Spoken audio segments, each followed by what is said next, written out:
So Kicking it off, just cheesing it. Yeah. What were we talking about though? If we Censored music. The music that you've censored from your own life. I do you want me to take over this topic because I will. That's what he was talking about. Okay, wait, but before you do, all right, it's Greg and Endo, Hi, and we Greg also and have Endo. Robert O'Shea. Yo, hey, whoa, I'm here. I'm Robert Shea. Good to be here. Oh my god. Robert Shea. So, yeah. I'm The happy other to be voice here. is Robert Shea. Yeah, that's what it's been. I guess That was terrifying. it was a terrible introduction, but yeah, I didn't want people to just go into this subject. I've and we startled. just have just like a mystery voice. Yep, I've startled Andy. He's already That bothered him. skittish as we enter a very heavy topic today. Yeah, And I've been invited here as an expert on We're starting. on special guests. I like to think of myself. You are For the special. record, Andy wants to start here. Andy wants to start here. This is Well, you asked a really interesting thing. I don't know. Yes, I First did. of all, I wanted to ask why you wanted to ask it. why I wanted to ask it. Yeah, what did you ask it? Why did you want to ask it? Who is I mean, your it was daddy just and what because does we were he do? talking. No, we were talking about just what were we talking about? We're talking about like Censorship limits. Yeah, we were talking about a whole bunch of like different stuff, and I was wondering if those like had affected your own personal like choices in terms of music, like in terms of like how people had I guess like the Baby It's Cold Outside, like that song has been getting. that song. We were talking about other songs that like might not be appropriate in this day and age to be played, and so I was asking if any of those, if that had made any of you guys cut anything out in your own personal life. Well, just Christmas music is obnoxious to begin with. So, but beyond that, the problematic ones, I haven't really self-censored them. But I think now that people I've obviously changed to where they recognize it. They still have the choice to listen to it, and it's it is pop culture, so I don't know. It's not like people are gonna feel like they didn't have a choice if they accidentally heard it, but it's probably not gonna ruin their day unless they, feel personally victimized by that song, which is unfortunate. It happens, but you can't censor all of society because of well, I guess bad things happening. That's what I mean, that's part of, I guess, the larger question, too, there. But have you? Yeah, first of all, yes, I've censored music from my own life based on things that the artist said or did. Okay. I've done that with Cat Stevens, who I loved in college, but then I don't know, I found out all this complicated stuff about him. I decided not to pay attention to that person anymore. Yeah, I had some Bill Cosby records. I did get rid of my Bill Cosby records. Yeah, so it's that kind of deal. But also, like, I think it's cool to let songs die. That one about Baby It's Cold Outside. Yeah, if that's kind of weird. Now we listen to it again. Oh, that's weird. Yeah, fuck that song. There are a million Christmas songs. Fuck that one. Yeah, great. Here's another one. Okay. Now listen to this. Okay, I'm gonna pitch this at you guys. Let's get all frustrated about this society.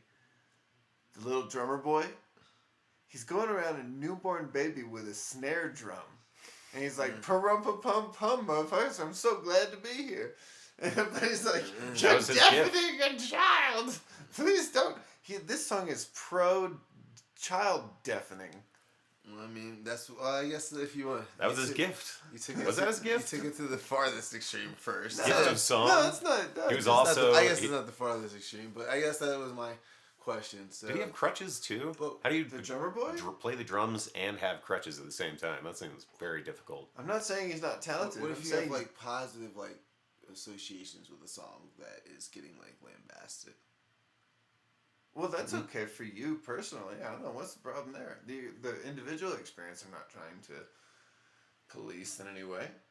But if there are enough people that are not digging that song and society decides, man, we'll skip that one on the fucking society-wide playlist. Well, I don't really listen to Baby It's Cold Outside or anything that's really come up to me. Like, I guess I haven't really started censoring my own music. Is what I guess I started realizing. Oh, for your own music. Like I haven't started going through I haven't started listening to the lyrics like that. Like, oh man, that shouldn't be. I think the society just becomes more aware, and they live with it, and it becomes an artifact. And if it is worth remembering, they could always look it up on YouTube, because it's not like it's ever going to actually get erased unless some cataclysm happens. Like, where's the room for the new songs? Let there be new songs. Behold, let there be new songs. You want new Christmas songs? New Christmas songs. Yeah, how do they do that? I don't think I've heard a new one. I do not like no one's wrote a new Christmas album. Yeah?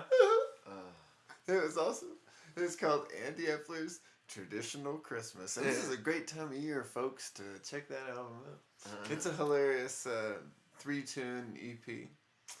And the last song on there is a genuinely good Christmas song, I think. I might even try and redo it. Sing a song about those unique Christmas lights you put up on your tree this year. I love Christmas. The out of control Aurora spiral. Yeah, I like It's an installment piece this year. It's intense. The Bible says that it's about like peace on earth and goodwill toward men. I'm all about that shit. So I love this holiday. Okay. You know? I mean, I don't have to say no. I can say yes. There's lots of shit. I just find Christmas music so obnoxious. That's why we should write new Christmas music. It can be really moving if you're in a big ass cathedral and there's a full choir going and it's going.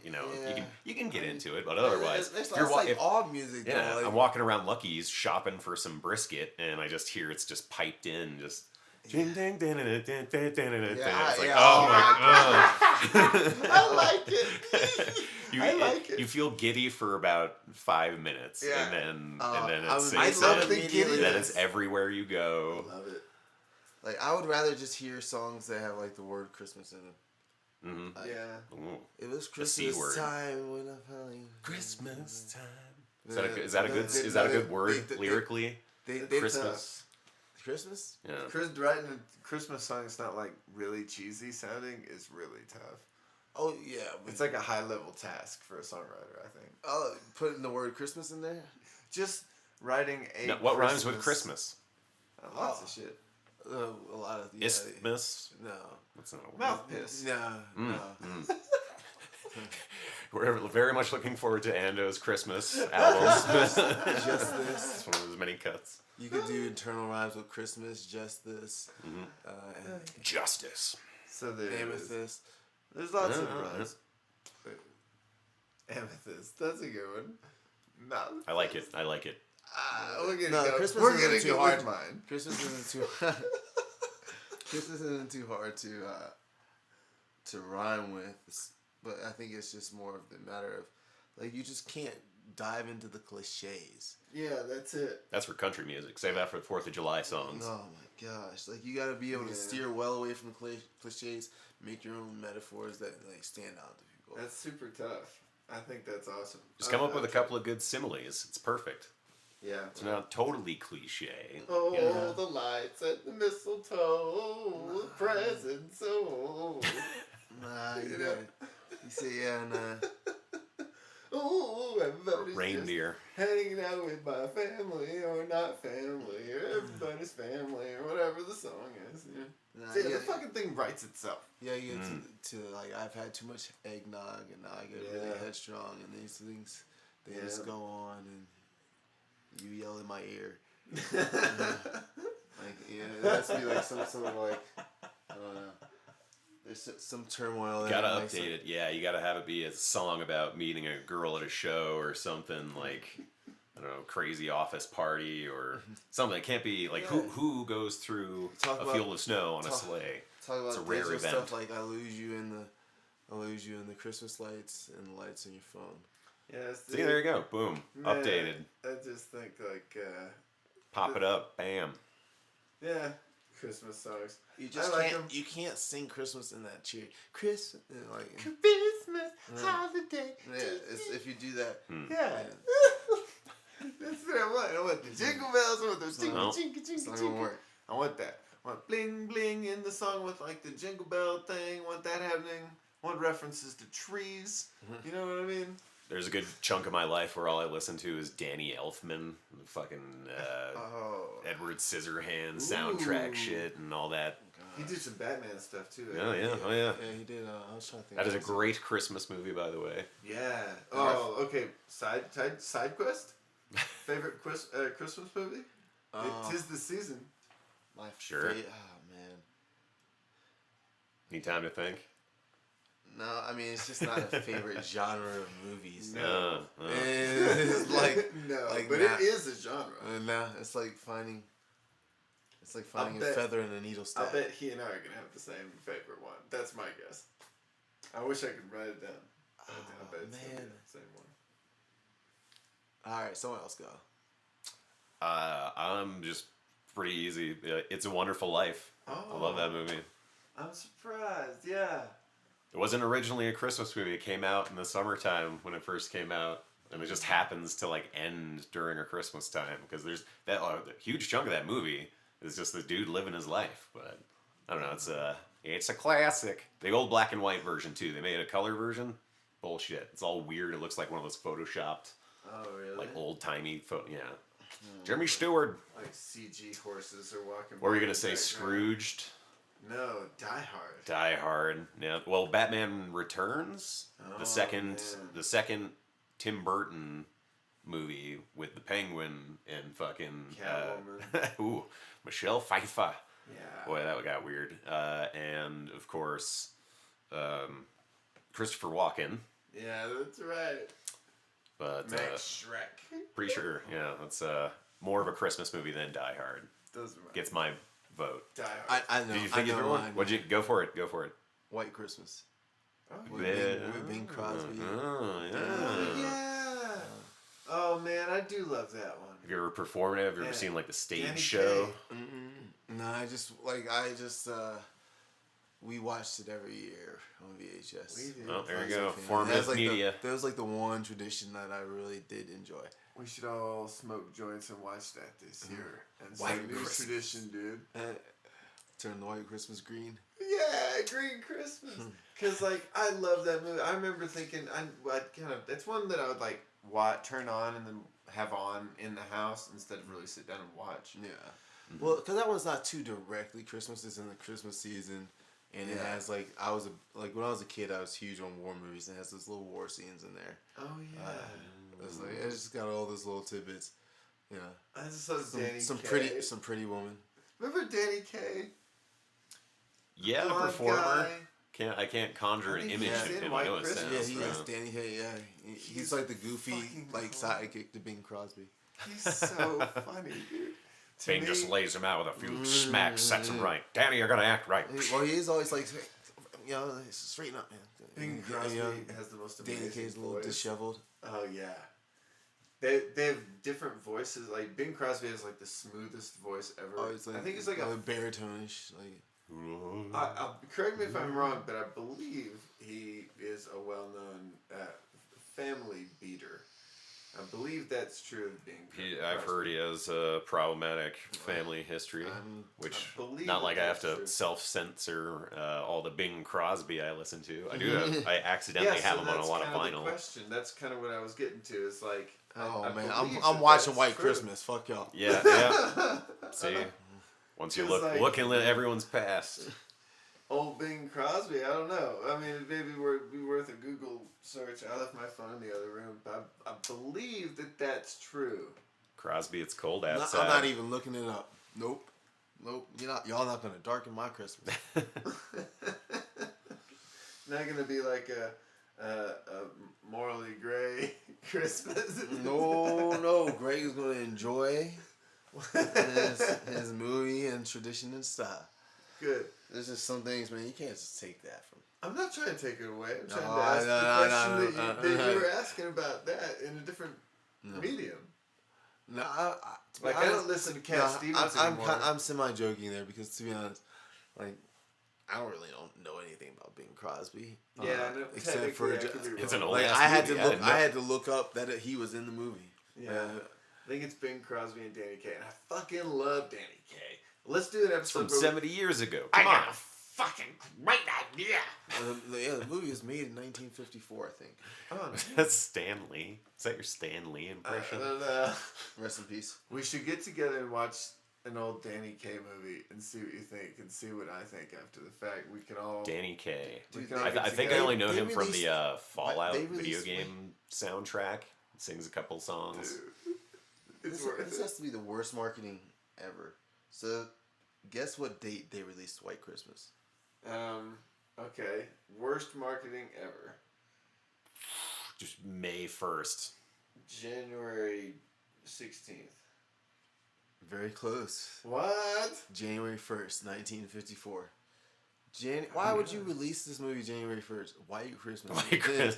You're like, all right. Remember Christmas? Moratorium's passed. Maybe they weren't so exacting back then. They were like, around then. What year? 1954. Ow. Wow, dude. There wasn't even a war going on, or was there? It's a Korean War. Well, no. So they were supposed to make movies about the World War II. Yeah. Mm-hmm. Yeah. Man, I haven't watched that in forever. I'd watch that again. Let's all watch that. Because, I mean, that's only 10 years after World War II. They were already making World War II war scenes. Do you watch it? You're into it. Do you watch it like all the time? I have not watched it in like 2 years. But, yeah, I mean, I used to watch it all. Let's do a commentary track for it. Watching it for the first time. Director's commentary, Yeah. extra special edition, Yeah, extra green fried tomato, I'll get headphones, stony bologna edition. and we'll have this looped into the headphones in the movie, and we'll watch it together, and we'll enjoy noting things together. Because I have no idea what's waiting in that movie. And the more I think about it, the more it does seem like a pretty white Christmas. And there's war scenes too. For sure. World War II. Yeah, And dude, there's a couple war scenes. There's some good In the 50s, it was the racism and shit was so casual. I wonder what it'll seem like watching it as like grown men and shit. I know that movie pretty well, and Okay, I don't think there's enough interaction with other races for there to be any racism. Is that the one where they dress up in the feather thing and they go, sisters? Yes. Oh man, that's the fucking worst. Those guys, that made me laugh so much. Show tunes and stuff like that. Yeah, they do the ladies act or whatever in the movie. The ladies do like this sisters song, and then the dudes go up and do it. It's hilarious, and The classic 1950s feather dance. You got Danny Kaye's like letting it all hang out. He's like, "We're doing this." Yeah. Oh, that's pretty saucy for back Yeah, then. You could get arrested. You remember it. It was fucking funny because it was so. Bing Crosby is dressed up like in a lady uniform, and like, what the fuck are you? A man in a dress, ripping good laugh. Yeah, and like, I don't know. That was sort of like a. Tastes change. What was you that? imagine? Is that The sort of, audiences back then, very different. Yeah, was that sort of like a progressive, interesting joke for them to make, or is that just kind of? I don't know. Pantomime's been part of theater since time immemorial. Yeah, I think that probably been pretty well introduced and. I think it's just Still kinda fun. funny. It is funny. Played for laughs for some reason. That trope had been. All right, so before I actually bought Mr. Robert Shea. Hello. In here, we did set up a topic. It was how social media changes evolution. Yeah. Human evolution. Specifically human evolution, not like frog evolution. I don't know that they're on Facebook, but how social media changes human evolution going forward. And yeah, I think Robert had a good idea in terms of like defining those things first before we like actually go further. Good idea. So, what is social media? I think it's an electronic version of sort of like a synapse relationship between brains. Like they're kind of connected like a digital brain, and we're all individual nodes in it. I think it's for me. Social media is digital interaction between at least two people, and then up to it has no maximum size audience because it can go viral or whatever. Yeah. But yeah, digital communication between at least two people. Yeah, I would say social media is the any content that is created when there are two or more people together, so a group. So any content, like whether it be video, audio, um, sometimes even text, uh, but like and often I think there's sometimes well, I won't even go that far. Yeah, I'll leave it at that. But very similar to Robert's definition. Uh, It's interesting that you say it's content oriented, right? And that you like almost eliminated text because I mean, I would consider when I started off, AOL Instant Messenger was just text, and that was social media of interaction, Oh, communication. But when you say content of now we have multimedia with video and images and sound bits and Snapchat, whatever, all that's going on. So that's that you have to generate something. It's more than just a message; it's content. so I guess then another question that comes to mind would be, what do you think social media will be in the future? Well, as we shape our tools, our tools shape us. So after a while, it's going to be like kind of a push and pull thing. And when we're talking about the human evolution and social media and its effect on each other or whatever, evolution, like human biological evolution, is pretty slow. It's not going to, like, in 1,000 years, we're not going to have two thumbs and four eyes that pick up multi-sensory screens or whatever. Which, I don't know, could be cool if we had that. Yeah, might take a long time, but how we integrate technology, if we choose to still communicate that way, it'll be symbiotic in nature. It'll be interesting. Sorry. Well, I think when I see social media in the future, I just see, man. All right, so it's right now. It is just what it is, content. I think it'll probably be a representation, exaggerated representation, but a representation nonetheless of people. You more and more people put more and more of themselves online and so you can form a complete picture of people more so. And I think in 20 years, 30 years, 40 years, you'll be able to form those pictures pretty completely.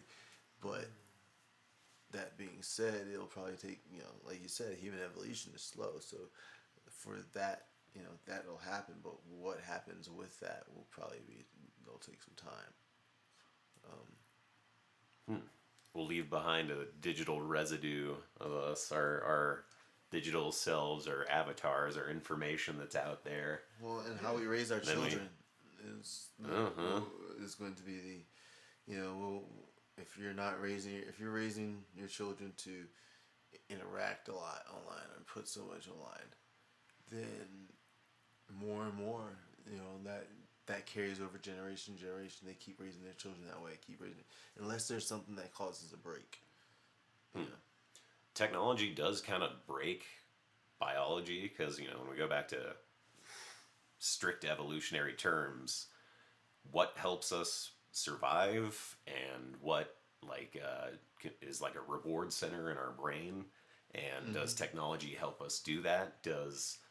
It manipulates us to just maximize the reward center by clicks and likes and blah blah blah, but we're not really getting smarter or understanding sometimes, depending on our education, we're not understanding our own environment more. It's just kind of a waste of time. Otherwise, oh goodness.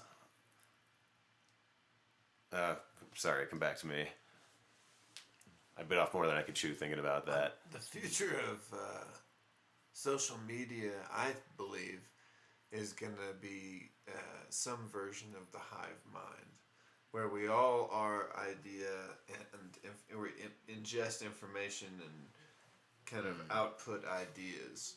And that's kind of what everybody's exhibiting now. They want to show everybody what they had for lunch. They want to share that when they have an idea in the middle of the night, they post it. You know what I mean? Yeah. You know, I think humans are into that because we can also explore other experiences, other people's experiences.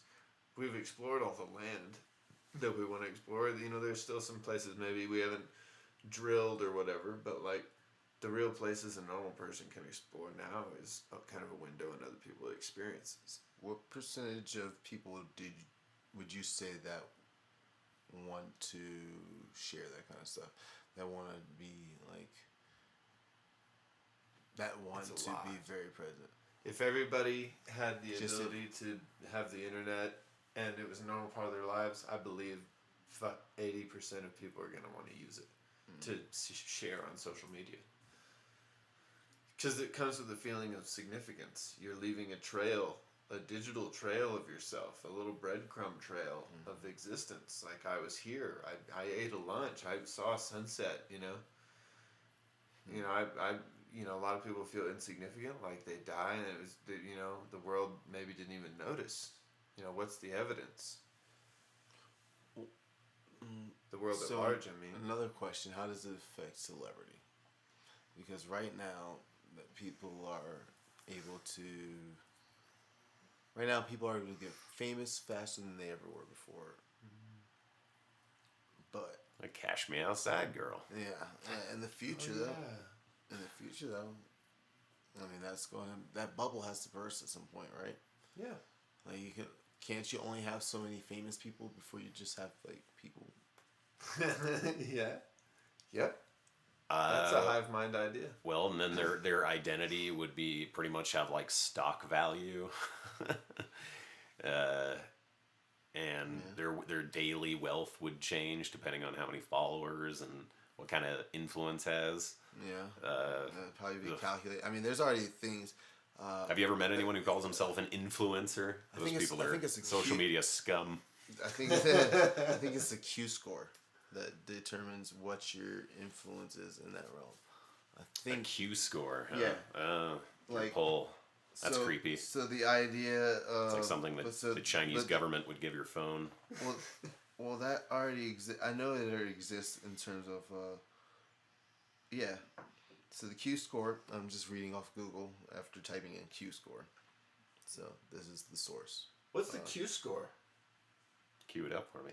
The Q score is a measurement of the familiarity and appeal of a brand, celebrity, company, or entertainment product used in the United States. The higher the Q score, the more highly regarded the item or person is among those who are aware of the subject.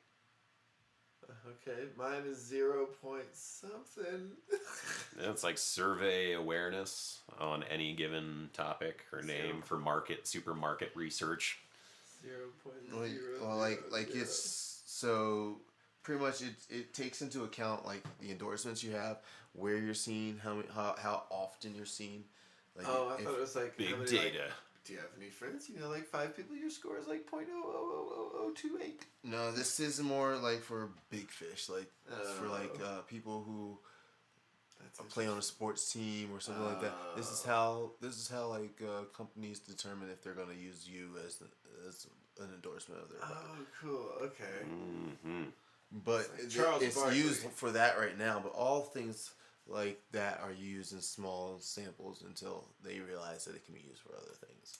Well, did you hear what was Kevin Hart lost the Oscar hosting gig because of his old tweets? Yeah, I saw that. Right?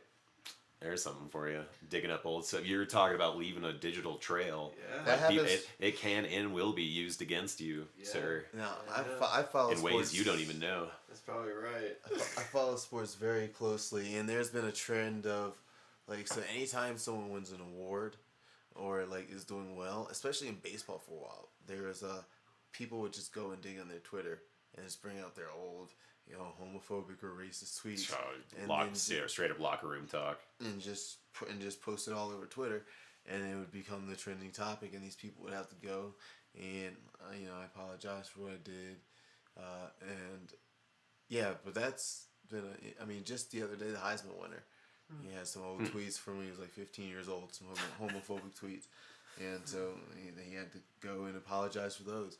Like those are all there. People use them. They're public record. Yes, they are. How interesting is that? So I feel like, so that already affects how we get jobs. Just that public record, how you get and sustain jobs. Like, people lose jobs from saying the wrong thing on. Oh yeah, yes they do. I've yet to fill out any job application that wanted to know about my Facebook or whatever. I assume at a certain level they do check. Yeah, well they don't. A lot from what I've assumed, they don't even really ask. They just all right, we have this information about you. They can look your ass up. We can find you. Yeah. Yeah, I don't know. I haven't put in a job application in a while, but I just eat rice and beans and play my little guitar. Do you post that on Instagram? Fucking A, I try. Yeah. I like to collect content. Instagram TV, is that their new service? I would, dude. I can't keep up with all the new... I can't either. I barely do Twitter. I have Facebook and Instagram. Maybe sometimes I upload videos to YouTube, but man, I'm fairly limited. I'm old. I think about what teenagers have today and their selection of stuff. Back when I was in goddamn high school, totally different story. How about that? Could you imagine half the embarrassing shit that you would have gotten logged online about you if you were that age now? God, bummer. Man. Bummer. Yep. Do you guys think...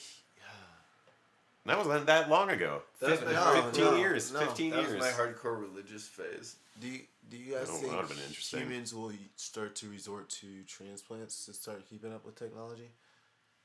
Yeah. They've got to somehow accelerate to keep up with, whatever the technology looks like in 100 years.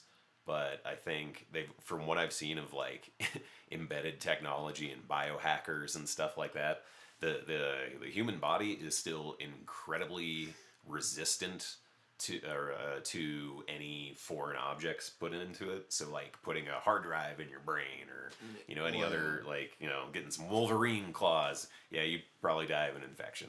Humans suck. They're getting better. I think maybe it's funny in books like Dune, they just have super drugs that we don't need computers. We just process things at such a high level on our own that we don't need it. But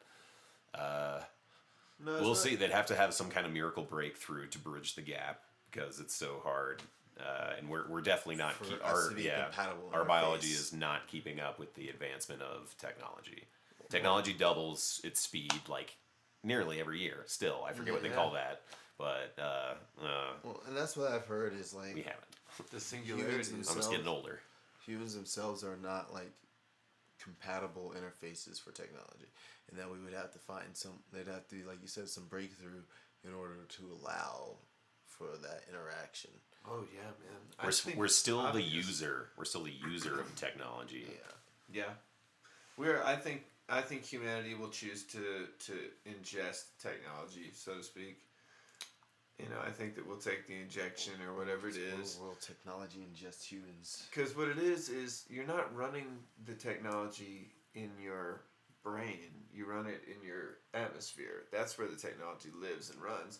You're basically the mouse, the pointer. You know what I mean? Yeah. You only need to be able to activate stuff that's in the world with your attention. They made my phone knows that already. You have to give will. When my phone gets a text, that's what your job is to do, is to impart your will. That's exactly impart will. So I've got my phone kind of halfway pointing at me when I'm at my desk. I'm working. It bleeps or whatever because I get a text, and it starts looking for my face, and I look over there, and it sees my face, sees it's me, and shows me what the text says. You know what I'm saying? Yeah. It's already doing it, and I don't have any technology in me, but it's working with what I already have. I think it's going to be kind of like that. But our biology does need to get a little upgrade. Have a little BB-8 droid that follows you around. I'm on Team Cyborg. I'm on Team Robot. If I had like a cybernetically enhanced dog that was like a super powerful laptop and like movie projector, no, that's it still will interact with it at incredibly deep levels that we don't even understand. Like we won't see coming. Because, I mean, no, if we could predict what the next big thing was, we'd be very, very rich people. But that is very hard to do. It seems like these technologies only come out like once, like those watershed technologies, or maybe every 5 years. Would you guys say Facebook? What was the last one? Before, like, as important as social media? Watershed technology. Oh, the previous one was probably electricity. You think so? No, the dishwasher / laundry stuff at we're home. talking about the internet was too powerful. Yeah. So watershed, something I would say Facebook. I mean, has there been anything since Facebook that was what I would. Yep. To. And we're basically like, how do they transcend the medium of what they have for the internet? Like, it's capable of sharing so much information, yet we're limited to this strip of just updating crap that their algorithm shows us. But the thing is the internet's not sharing the information. We are the ones sharing the information. The internet is housing the information. So what it's doing is it shuffles the cards. It pretty much it gets a choice of what it deals with. Though. It's a lot. It's because it shows you too much. It's like, how much could the brain process, right? I'm saying, so the cloud would probably be a watershed technology, right? Yeah. For a massive storage system. Yeah, in terms of like allowing there was never you couldn't just use you couldn't pay. I could pay 99 cents right now, get 50 gigs of storage just out there. Well, automated traffic, intangible space. I've made virtual purchases before. Yeah. I mean, the next thing that's that social will media save for you. The most lives is automated traffic. If you fix the traffic in this country, you just take all the traffic accidents and all those people live. You have a whole different. You have to automate the vehicles in order to do that. But that's coming. That's probably the next real watershed thing for humanity. Machine gun pops out of the hood, takes out the white-tailed deer that's about to hop in front of your Ford Taurus, model 2020. Well, they'll have probably, reactions to. They'll have brake systems advanced enough that it can. You would need, if you have a machine though, because you would cut down on the reaction speed. So the reason why you hit deer is not because of the car, it's because of humans. Yep, they didn't see it coming. Just bolts right in front of you. Be like the Terminator driving your car. It's a good thing. The traffic lights have infrared sensors. They've killed some people. The deer coming, and it informs the traffic that there's a deer coming. They've hit a couple of roadblocks with that. No pun intended. They've actually killed a few people in the name of making these things. Well, they need better sensors than just infrared and just cameras. They're incredibly expensive. They're just using cameras and lasers right now. You need something a little bit more reliable, a little bit more. But yes, they are very expensive. So you need something that's one of those breakthroughs. That would be a watershed. It's always expensive at first, But right now I could go pick up a loaf of sliced bread that's delicious and clean from the store for a couple bucks. You know what I mean? That's what I'm talking about with technology. I think sooner or later it becomes cheap and common. I think I'm not quite sure when it's happening, but soon they're going to start instituting 5G. I think most phones are on 4G, like LTE or whatever whatever your carrier is. So I think when the entire country has access to 5G technology and all transactions are being conducted on that type of speed, that type of system, and everything is happening on that, everything on the network is happening on those type of speeds on a consistent basis. I think that would probably be a watershed moment. That would be impressive. It's going to take a while for it to reach that point. Oh yeah. Because I mean, right now, have you ever heard of dark fiber when they lay out fiber optic networks for high speed internet? Mm-hmm.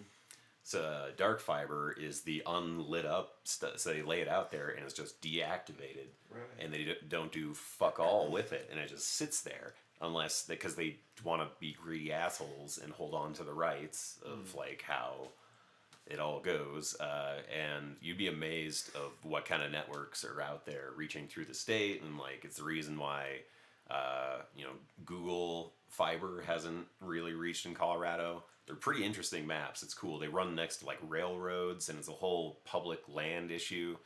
But it's part of a privately owned control of high speed internet connectivity, which, given to the right communities, their access would explode. I mean, like Nextlight here in Longmont, or like if you can imagine that. I don't even think there's major metropolitan areas like Detroit or parts of Chicago that could ever handle anything like that infrastructure being put in. But it would work wonders. It'd work wonders. Whoa. Like breakthrough. Like you'd have to find a way to around like. Yeah. Then they got to access that. Every kid's got to, like, if every school kid had a tablet or something, but Well, I mean, tablets are like cents to make. They're getting pretty cheap. Yeah, like that. Like tablets are really, really cheap to make, in terms of like investment wise, and it's just a matter of you would have to have you'd have to have the right contracts between the government and the supplier or whatever. Between Apple and whoever, Google and whoever. Well, now you get into net neutrality at that point, which it's subdued for now, but I don't even want to get into that. Yeah, that's hullabaloo. a good topic, though. We should probably try and talk about this. Controlling the data. I mean, I just finally got off my own family plan for first time having my own phone, so paying for 9 grams of gigs of data. Got 9 grams. We'll see how it. I'll finally be aware of how much social media I use and how much content I consume and produce, because we don't just broadcast. We consume. It's this kind of like reciprocity of sharing. And I know. I think that's a real gift of social media. Mine is high. I know. Yeah, mine is super high. I'm in my phone all the time. Like mine is very, very high. It's I think a lot of that has to do with the profession, and just keeping up with things. And then a lot of that is just me as a writer trying to keep up with current events, and there's so much going on all the time. That's politics through Twitter now. Who knew Twitter would be that relevant? Yeah. Oh my God! Remember I get almost a lot of my news from Twitter. A lot of it. That's where I go to confirm that celebrities have died. I mean, you can get. I mean, that's where I get it. I don't go to CNN. I go to Twitter, and then either CNN or the New York Post or Washington Times or. So I do like the concept of a news aggregate. Right, it pulls together one thing. They say you shouldn't have one source for news or something, but sites like Reddit, sites like Google or Twitter, when it just slaps together, like this half a dozen of these headlines for you, and you kind of have to filter out so much information being thrown at you. It's really impressive. I kind of like that. It's getting closer to the cloud or the web, or having more options available visually, instead of going to CNN.com or Breitbart or InfoWars. Andy's team robots and Team Machine. Do you have any qualms or misgivings about robots, machines? AI, they took her jobs. I have never been replaced by a robot at a workplace yet. They showed me just a little side note. They showed me the future of me getting replaced by a robot at my job. This shit's wild. Oh, I make salad, so was it an 8 foot tall arm? No, it's like a machine, like a little computer where you like press like you want romaine or well not romaine now, but spinach. Thank God they don't do romaine. Yeah. All right, who's shitting the romaine? Whatever, you can just hit your greens, you want some tomatoes, carrots, and it makes a salad for you. Fresh salad vending machine, just a couple of pops of the button, and then it's like, hey, do you want to share this on Facebook? This machine just took your picture 3 times. Can we use your marketing data to help further enhance your customer enjoyment? There's robot bartenders. Yeah. Restaurants with overly active social media accounts kind of freak me out. I just don't, to me, that's why I'm asking you. Are there any misgivings you have? It depends on what you do. Like, take it all. If it gets too advanced, it's going to be very hard to maintain. It reminds me of 2 things. Hopefully, I can get to them without losing my train of thought this time. First, there was a story at a Amazon fulfillment center in New Jersey where one of the robots grabbed a package and crushed it with its robot claw, and it was a can of bear repellent for hikers, and 25 employees in the area were not doing so hot after that. So it's gonna get more prevalent as those facilities become more common. And then my second thought is that one of my favorite short science fiction stories from studying that so long ago is a story called Autofac. And it's where these automated factories that give us everything we want. It just sends us our little settlements, little shipments of everything we could possibly need. They just overexpand and auto build and over-consume and fight wars with each other over limited supplies. It's all automated, all AI run. And yeah, it kind of reminds me of, where we're going with same day delivery and... Oh yeah, drones dropping off packages. Yep. I don't know. It seems very easily manipulated to me. If you okay, so we talk about how kids will evolve or humans will evolve. I think kids nowadays have more knowledge of technology in terms of programming and all that stuff than I probably may ever have, and that'll only increase, and they'll be able to manipulate these systems, in ways that are not going to be good. Not just kids, but malcontent adults. Yeah. We have that problem now of Russian intelligence farms creating bots through social media, hackers. Compromising large corporate chains for massive amounts of customer information. These are all, it's not, they don't the way they go about it, they always find some fucked up back door, or there's always this weird counterculture to technology that just wants to destroy itself or use it to some maximum extent that, while not intentionally trying to be malicious, is just so extreme it can't help but do damage. I just made this worm to be hilarious. I'm gonna name it the Taylor Swift "fuck you" virus, and it just got shared 100 million times. Boy, she's popular. What's her? What's the rating for the Q rating? The Q rating. Yeah. Tay-Tay's Q rating. That's probably gonna be super high. But so kids will, given enough experimentation and freedom with the system, find exploits and exploit them. Yeah, man. That's how it works, too. For sure. I don't know. It just seems like when you put all those... Because right now, a lot of those systems are separate. And we're starting to combine systems. And we're starting to, streamline them. I put air quotes there. But I also think by doing that, you remove a lot of the fail-safes, the natural fail-safes that are there, whether you mean to or not. and you allow people more access, like more power to one person. Like, soon you'll be able to, by hacking into one computer, you'll be able to change what is flowing in the air. You'll be able to change the lighting system. You'll be able to change all kinds of things. Smart house.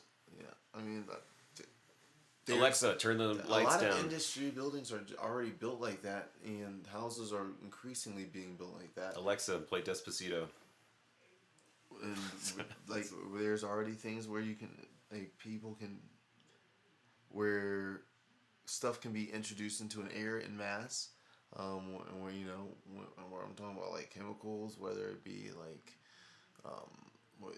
you've got, like, so in chemical plants you have just your standard. You used to just have your standard, like, filtration system, or excuse me, fire system. So when you had like a fire somewhere, or chemicals got in the air, you would have this. You pull this little thing, and something will come out. That's becoming more computerized. You can control what is in those things. So those are all. You're getting a little edgy there. So you're taking away all those fail safes, all this.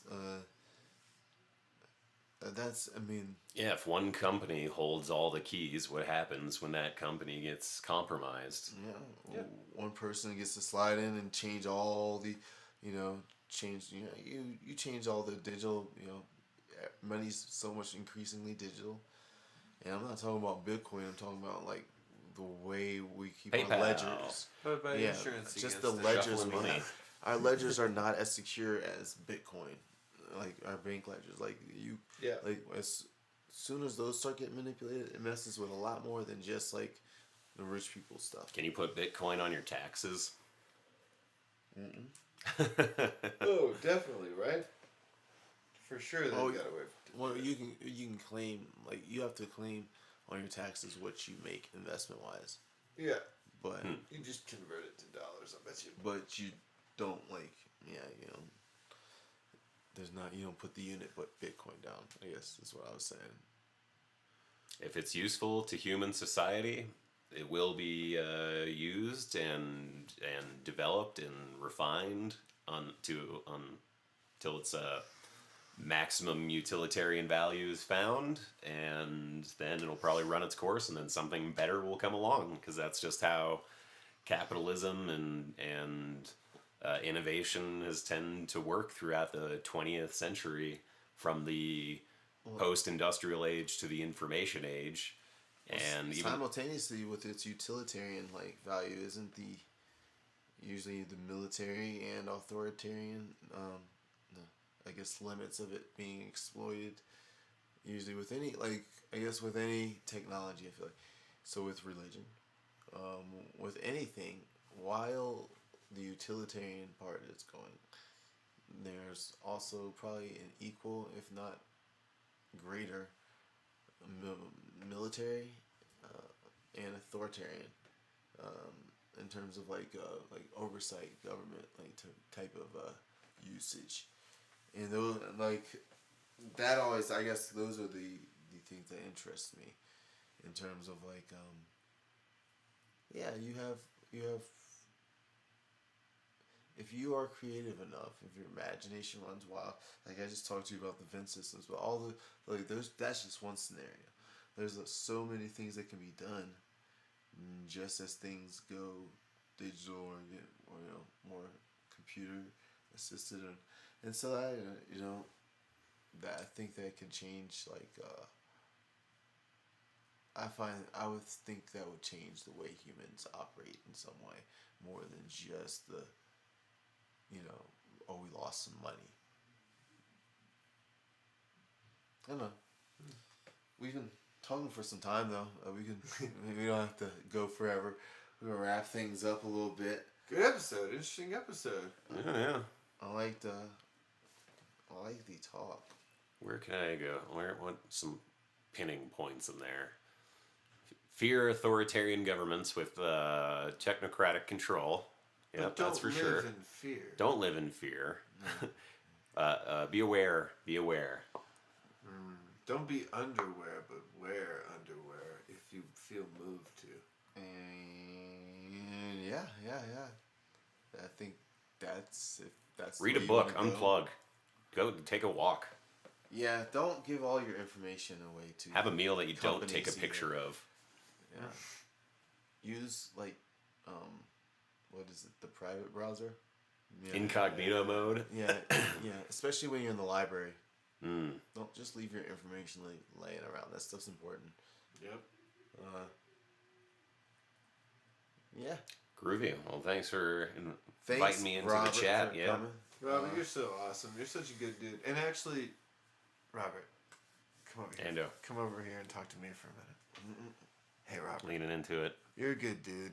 I can just tell that you're a good man and a great American. And I'll bet that you're a Denver Nuggets fan. Oh. And I just want you to know that this is a safe space for that.